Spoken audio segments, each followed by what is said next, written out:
বাঘ পুষতেন, বাজ পাখি দিয়ে শিকার করতেন। কে এই সাইফ আল ইসলাম?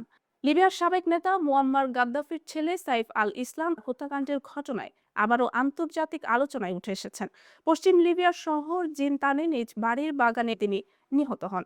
স্থানীয় গণমাধ্যমের তথ্য অনুযায়ী হামলাকারীরা জোর করে তার বাড়িতে ঢুকে নিরাপত্তা ক্যামেরা অকেজো করে হত্যাকাণ্ডটি ঘটায়।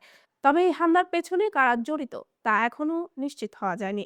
৫৩ বছর বয়সী সাইফ আল ইসলাম একসময় লিবিয়ার সবচেয়ে প্রভাবশালী ব্যক্তিদের একজন হিসেবে পরিচিত ছিলেন। তার বিরুদ্ধে আগে মৃত্যুদণ্ডের রায় দেওয়া হলেও পরে সাধারণ ক্ষমার মাধ্যমে তা বাতিল করা হয়। সেই ঘটনার প্রায় ৮ বছর পর আততায়ীর গুলিতে তার জীবন শেষ হলো। ১৯৭২ সালে জন্ম নেওয়া সাইফ ছিলেন গাদ্দাফির দ্বিতীয় পুত্র।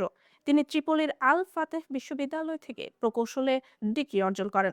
পরে উচ্চশিক্ষার জন্য ইউরোপে যান। অস্ট্রিয়ার ভিয়েনার ইমাডেক বিজনেস স্কুল থেকে এমবিএ সম্পন্ন করেন এবং পরবর্তীতে লন্ডন স্কুল অব ইকোনমিক্স থেকে পিএইচডি ডিগ্রি লাভ করেন। ১৯৯০-এর দশকের শেষ দিকে তিনি দ্রুত বাবার রাজনৈতিক ও প্রশাসনিক বলয়ের গুরুত্বপূর্ণ ব্যক্তি হয়ে ওঠেন। কোনো আনুষ্ঠানিক সরকারি পদ না থাকলেও ২০০০ সাল থেকে ২০১১ সাল পর্যন্ত তাকে লিবিয়ার দ্বিতীয় ক্ষমতাধর ব্যক্তি হিসেবে বিবেচনা করা হতো। অনেকেই মনে করতেন ভবিষ্যতে তিনি গাদ্দাফির উত্তরসূরি হতে পারেন।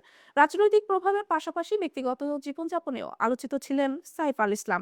আন্তর্জাতিক গণমাধ্যমের তথ্য অনুযায়ী তিনি বাঘ পুষতেন এবং বাজ পাখি দিয়ে শিকার করার মতো ব্যতিক্রমী শখে অভ্যস্ত ছিলেন। লন্ডনে গেলেও তিনি প্রায়ই ব্রিটিশ উচ্চবিত্ত সমাজের সদস্যদের সঙ্গে মিশতেন এবং সামাজিক আড্ডায় অংশ নিতেন। ২০১১ সালে আরব বসন্তের সময় গাদ্দাফি সরকারের বিরুদ্ধে আন্দোলন শুরু হলে সাইফ কঠোর অবস্থান নেন। তিনি বিদ্রোহীদের বিরুদ্ধে শেষ পর্যন্ত লড়াই চালিয়ে যাওয়ার ঘোষণা দেন। বিক্ষোভ দমনের সময় বেসামরিক নাগরিকদের হত্যা ও নির্যাতনের সঙ্গে জড়িত থাকার অভিযোগ ওঠে তার বিরুদ্ধে। আন্তর্জাতিক অপরাধ আদালতও তার বিরুদ্ধে মানবতাবিরোধী অপরাধের অভিযোগ আনে। সেই সময় এক টেলিভিশন ভাষণে তিনি সতর্ক করে বলেছিলেন, লিবিয়া গৃহযুদ্ধে ধ্বংস হয়ে যেতে পারে এবং রাজনৈতিক ঐক্য ফিরতে দীর্ঘ সময় লাগবে।